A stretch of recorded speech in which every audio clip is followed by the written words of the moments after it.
अस्सलाम वालेकुम दोस्तों, मैं हूं खालिद रज़ा और आप देख रहे हैं रज़ा इलेक्ट्रॉनिक्स यूट्यूब चैनल। दोस्तों यहाँ पे हमारे पास एक वॉशिंग मशीन है जिसका ऊपर वाला टापा जो है वो पूरी तरह से टूट के ख़त्म हो चुका है और यहाँ पे अब हमें बगैर टापा का इस मशीन को चलाना है। यहाँ पे जो है सिलेक्टर स्विच और टाइमर वगैरह लगे हुए होते हैं, अब कोई चीज़ इसमें नहीं लगी हुई है और यहाँ पे सिर्फ मोटर लगी हुई है। अब हमने ये करना है कि इस टाइमर को इस जगह पे फिट करना है।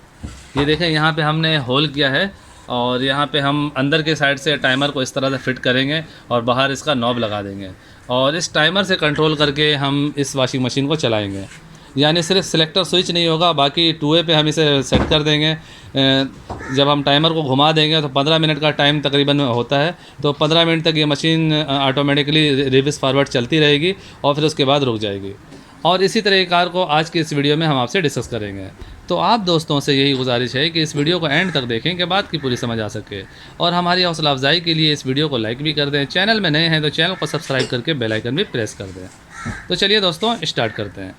दोस्तों सबसे पहले हमें इस मशीन को उल्टा करके इसके अंदर वाले साइड से हमें इस टाइमर को फिट करना है और उससे पहले हमें इस कनेक्शन को समझना है। दोस्तों यहाँ देखें, इस टाइमर को हम इस तरह से जब फिट करेंगे तो ये तारें जो हैं कम से कम यहाँ तक आनी चाहिए। ये जो इसकी अपनी वायर निकली हुई है कनेक्शन की, तो ये वायर थोड़ी सी छोटी है। और दूसरी बात ये कि हमने इस कनेक्शन को भी थोड़ा सा चेंजिंग करना है। दोस्तों नॉर्मली तौर पे जो कनेक्शन होता है इसमें हम मेन की वायर दे देते हैं, एक वायर जो बाहर से मेन लीड की आ रही होती है वो डायरेक्ट इसमें लग जाती है। ये ब्लू वाला वायर जो है बज़र के लिए होता है। इसमें से एक वायर हम कैपेसिटर में दे देते हैं, जो ये येलो वायर आपको नज़र आ रही है, इसमें से एक वायर हम कैपेसिटर में दे देते हैं डायरेक्ट और एक वायर में हम कैपेसिटर लगा के और सिलेक्टर में भी देते हैं। यानी इधर कैपेसिटर की तार भी जुड़ती है और सिलेक्टर में भी ये लगा हुआ होता है और ये तार जो है कैपेसिटर में डायरेक्ट जाके कैपेसिटर के साथ अटैच होकर मोटर में लग रही होती है। दोस्तों इसके ऊपर ऑलरेडी मेरी 3-4 वीडियो बनी हुई हैं जिसमें मैंने पूरा मुकम्मल डायग्राम के साथ जो है टाइमर के कनेक्शन का तरीक़ार बताया हुआ है। अगर आप उन वीडियोस को देख लेंगे तो टाइमर के बारे में आपको मुकम्मल मालूमात हो जाएगी।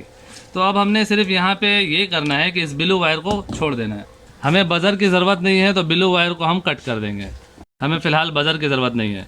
और यहाँ पे देखें, इस वायर में जो है हम ब्लू वायर को जोड़ के इस वायर को हम बड़ा कर देंगे।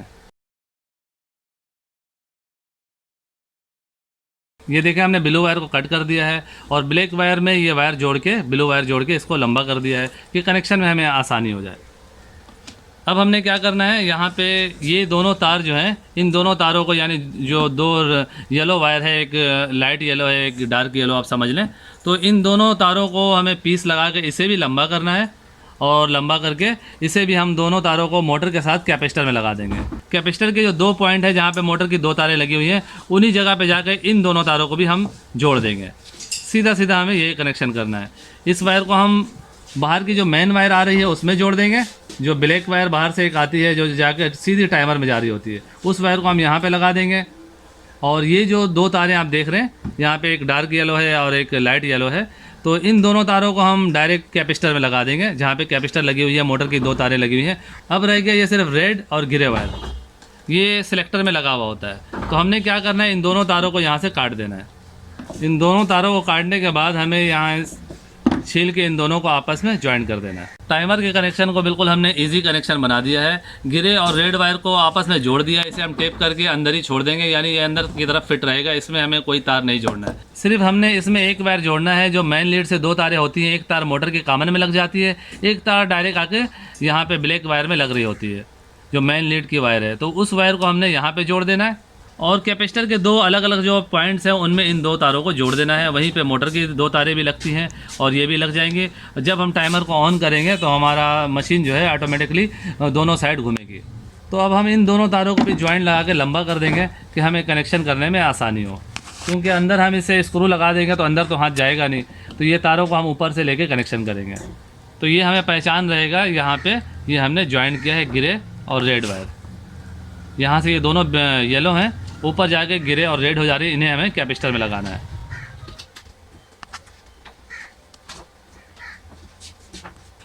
दोस्तों अब हमें इन वायर्स को टेप कर लेना है और टेप करके इसे मशीन में फिट करना है। उसके बाद हम आगे की बातें करेंगे।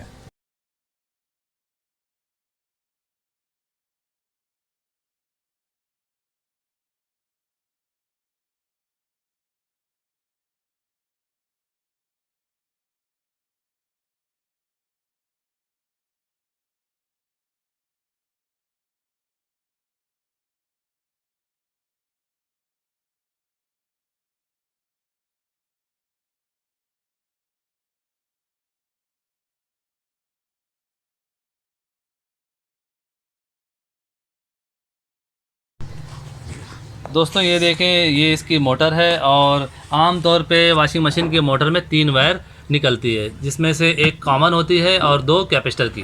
तो यहाँ पे जो 2 एक जैसी तारें होंगी, चाहे वो रेड हो या ब्लू हो या वाइट हो, ये कैपेसिटर की कहलाएगी। और जो एक कलर की तार, यानी जो सिंगल तार है एक कलर में, तो उसे हम कॉमन समझते हैं। तो इस वायर में जो है, ये देखें, ये बाहर से जो मेन लीड आ रही है,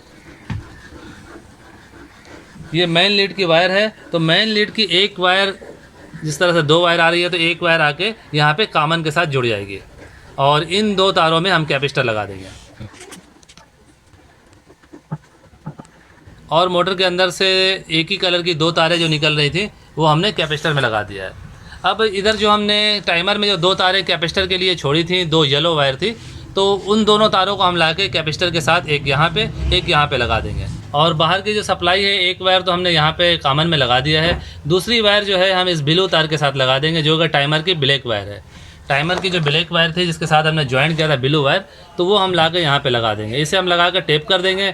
यहाँ से जो 2 येलो वायर हम टाइमर की लेके आ रहे थे, जिसके आगे हमने गिरे और रेड वायर का जोड़ दिया था, उसे हम कैपेसिटर में यहाँ लगा देंगे। ये हमारा कनेक्शन इस तरह मुकम्मल हो जाएगा।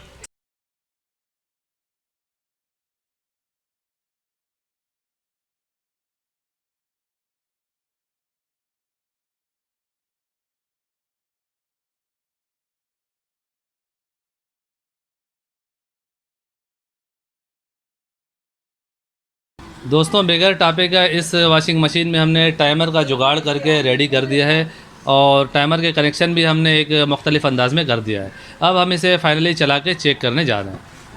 दोस्तों हमने इसका प्लग इन कर दिया है और ये इसका टाइमर है। टाइमर को हम इस तरह से घुमा देंगे और यहाँ पे हमारा मशीन ऑन हो चुका है।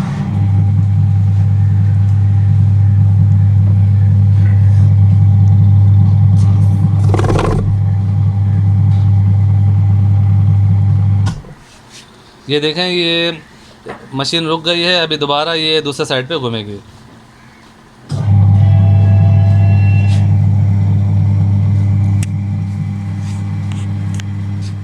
सो ये था दोस्तों वॉशिंग मशीन के टापा टूट जाने की सूरत में उसमें टाइमर लगाने के, उसके कनेक्शन करने का तरीक़ार जो आपने देखा। उम्मीद करता हूँ आपको आज की ये वीडियो अच्छी लगी होगी। वीडियो अच्छी लगी हो तो इसे लाइक कर दीजिएगा, दोस्तों को भी शेयर कीजिएगा। चैनल में नए हैं तो चैनल को सब्सक्राइब करके बेल आइकन भी प्रेस कर दीजिएगा। अपना और अपने प्यारों का बहुत सा ख्याल रखिएगा, दुआ में याद रखिएगा। मिलते हैं नेक्स्ट वीडियो में। अल्लाह हाफिज़।